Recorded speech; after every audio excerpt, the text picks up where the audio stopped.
Hopefully by now we're all savvy enough to stop saying third world countries, but saying developing nations sounds condescending too. We usually end up calling them those nations, which might be even worse. Which nations? Those nations. Over there. Don't touch them. So what should we call those nations? First off, the term third world is really wrong. It comes from the 1950s, and at the time, the first world meant countries aligned with the West or the United States. The second world was nations aligned with communist Russia.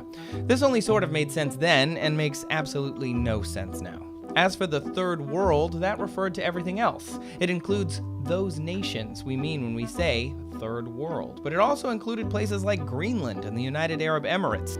It was too general and, as such, not super useful. So what about the term developing nations? India, China, and Brazil are actively developing and sort of fit into that category, but people tend to call those newly industrialized countries, or they just call them India, China, and Brazil. Developing nations also include places like Syria and Somalia, but they aren't developing at all. In fact, they're spiraling. So the word developing in developing nations doesn't actually mean anything. You could say poor nations, but not if you go off their GDP. Currently, Iraq is 56th on the UN's list, and Iceland is 123rd. When you're talking about poverty, you don't usually mean Iceland. So for the last time, what should you say?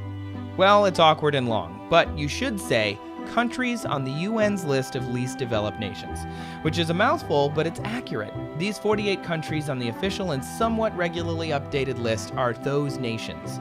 Granted, it doesn't include all the nations people mean when they throw around those other terms, but when you're talking about world poverty, this is the place to start.